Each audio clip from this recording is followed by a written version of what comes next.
தேர்தல் அரசியல் எப்படி? பெண்கள் ஓட்ட வாங்கணும், என்ன செய்யலாம்? பெண்கள் அதிகமா யாருக்கு ஓட்டு போடுறாங்க? சரி, அப்ப என்ன பண்ணலாம்? பெண்கள் ஓட்டு திமுகவுக்கு போடுறதில்ல. ஏன்? புருஷன் குடிக்கிறான், புள்ள குடிக்கிறான், குடிச்சு குடிச்சு குடும்பத்தை நாசம் பண்றான், பொண்டாட்டி தாலி இருக்கிறான், ஆத்தா கழுத்துல இருக்க தாலி அத்துக்கிட்டு போய் குடிக்கிறான், குடிக்க காசு இல்லைன்னா மனைவியை கொலை பண்றான், சொத்தை விற்கிறான். இப்ப என்ன செய்யலாம்னு கோபத்தில் இருக்கிறாங்க. அதனால திமுகவுக்கு போடுறதில்ல. அப்ப என்ன செய்யலாம்? குடும்ப தலைவிக்கு 1000. இது என்னது? தேர்தல் அரசியல். இந்த இளைஞர்கள், இளம் பெண்கள், கல்லூரியில் படிக்க போற பெண்கள் யாருக்கு ஓட்டு போடுறாங்க? இளைஞர்கள் மொத்தமும் சீமானுக்கு ஓட்டு போடுகிறார்கள், நாம் தமிழர் கட்சிக்கு போடுகிறார்கள். எழுச்சி மிக்க இளைஞர்கள், புரட்சியாளர் பகத்சிங்கை படித்தவர்கள், பாலுக்கலாத குழந்தை, கல்விக்கு இயங்காத மாணவன், வேலைக்கலையாத இளைஞன், இதுதான் என் கனவு இந்தியா என்ற கனவை அடிமை இந்தியாவில் முன்வைத்த புரட்சியாளன் பகத்சிங். இதை படித்தவர்கள் விடுதலை பெற்ற 75 ஆண்டுகளிலும் இன்னும் அந்த முழக்கத்திற்கான அவசியம் அப்படியே இருக்கிறது என்று நினைக்கிற இளைஞர் பெருமக்கள், படித்துவிட்டு வேலை இல்லாமல் இருக்கிறவர்கள், உயர்கல்வியை படிக்க பணம் கட்ட முடியாமல் தவிக்கிறவர்கள்,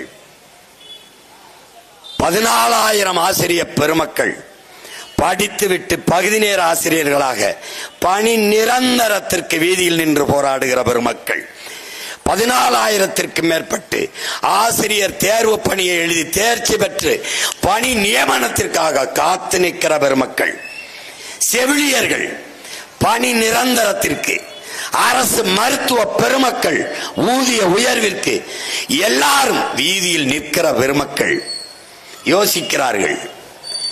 இளைஞர்கள் எல்லோரும் மாற்றத்தை விரும்புகிறார்கள்.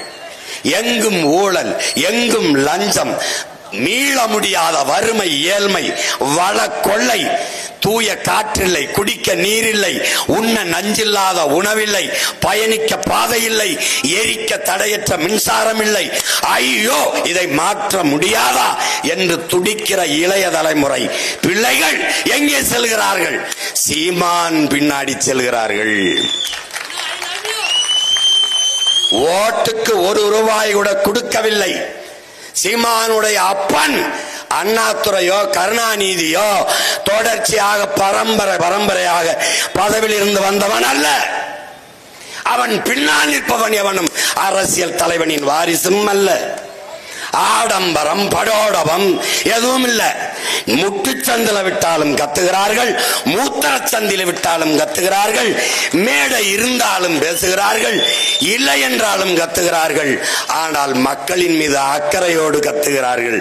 அதனால் ஈர்க்கப்பட்ட எண்ணின பிள்ளைகள் சீமான் முன்னாடி திரள்கிறார்கள்.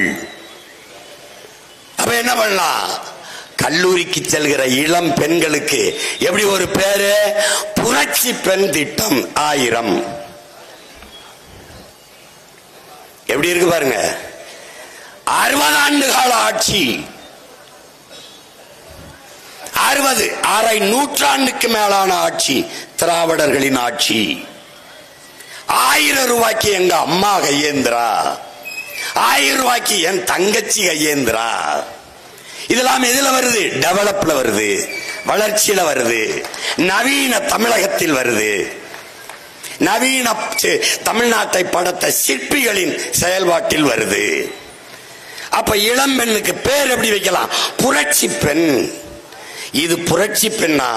1000 ரூபாய்க்கு கையேந்தினால் அவள் வறட்சி பெண்ணா என்பதை அறிவார்ந்த தமிழ் சமூகத்தின் மக்கள் சிந்தித்து பார்க்கணும்.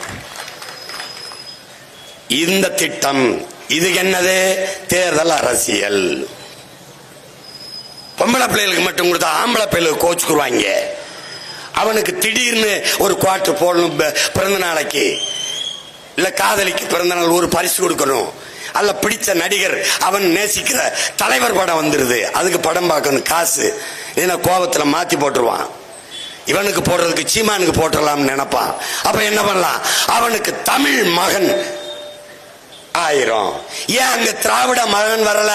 வெறுப்புல மாத்தி சீமானுக்கு போட்டுருவான்.